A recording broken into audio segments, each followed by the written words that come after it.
ஹே படீஸ்! நான் உங்கள் நிதினா. நீங்கள் நிதினாஸ் பேபியை தான் கேட்டுட்ருக்கீங்க. உங்கள் மனசை அமைதியாக்குற ஒரு இடம் தான் இது. உங்களை நீங்கள் முழுமையாக ஏற்றுக்கொள்வது எவ்வளோ முக்கியம்னு தெரியுமா? இந்த கதையில் அதை பற்றி தான் பேச போகிறோம். மூச்சை ஆழமாக விட்டுக்கோங்க. உங்கள் மனதை அமைதியாக்குங்க. இந்த கதையை கேளுங்க. ஒரு மலைப்பகுதியில் ஒரு வயதான நீர்க்காரர் இருக்கிறாரு. அவர் தினமும் 2 பெரிய குடங்களால் தண்ணீர் எடுத்து செல்வார்.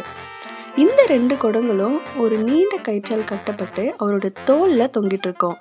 அதில் ஒரு குடம் முழுமையாக இருக்கும், இன்னொரு குடம் கொஞ்சம் முறிவோட தான் இருக்கும். அதனால் ஒவ்வொரு முறையும் பாதி தண்ணீர் கீழே வழிஞ்சிட்டே போயிட்டுருக்கும். முழுமையான குடம் என் வேலையை நான் கரெக்டாக தான் செய்கிறேன் அப்படின்னு ரொம்ப பெருமைப்பட்டுட்டே இருக்குது. ஆனால் அந்த முறிவான குடம் ரொம்ப வருந்திட்டுருக்கு. நான் சரியாகவே வேலை செய்ய முடியல அப்படின்னு ரொம்ப துக்கமாக இருக்குது. ஒரு நாள் அந்த முறிவான குடம் தன்னுடைய துக்கத்தை அந்த நீர்க்காரர்கிட்ட சொல்லி வருந்துது. நான் ஒரு முழுமையற்றவன், நீ என்னை பயனற்றவனாக தான் வைத்திருக்க அப்படின்னு சொல்லிட்டு நீர்க்காரரும் லைட்டாக சிரிக்கிறாரு. நீ பயனற்றவன் இல்லை, நீ பாதி தண்ணீரை வீணாக்குற அப்படின்னு நினைக்கிறியா? அனைத்து வழியையும் நீ கவனமாக பாரு அப்படின்னு சொல்கிறாரு. அந்த முறிவான குடமும் அந்த வழியை கவனமாக பார்க்குது. அது தண்ணியை கீழே விழ வச்சிச்சு இல்லையா? அந்த வழி ஃபுல்லாமே நல்ல ஒரு அழகான பூக்கள் எல்லாம் மலர்ந்துருக்குது. நீர்க்காரரும் அதை எல்லாமே எடுத்துட்டு வீட்டை அலங்கரிக்க பயன்படுத்திட்டு இருந்திருக்காரு. அப்போ நீர்க்காரரு அந்த முறிவான குடத்துக்கிட்ட சொல்கிறாரு, நீ உன் குறைய பிரச்சனையாக பார்க்குற, ஆனால் அதனால தான் இந்த அழகே பிறந்திருக்கு அப்படின்னு காட்டுறாரு.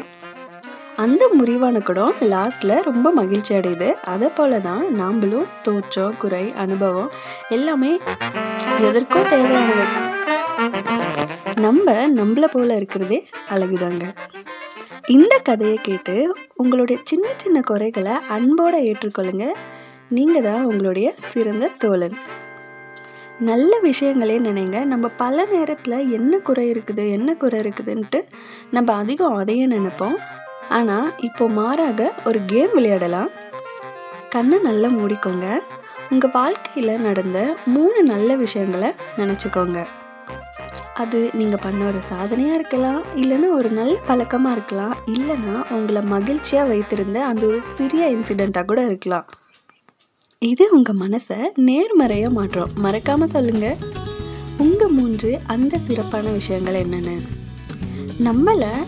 நம்மளாவே நம்ம ஏற்றுக்கிறது தான் முதல் படி. இந்த கதையை நீங்கள் ரசிச்சிங்கன்னா லைக் பண்ணுங்கள், ஷேர் பண்ணுங்கள், சப்ஸ்கிரைப் பண்ணுங்கள்.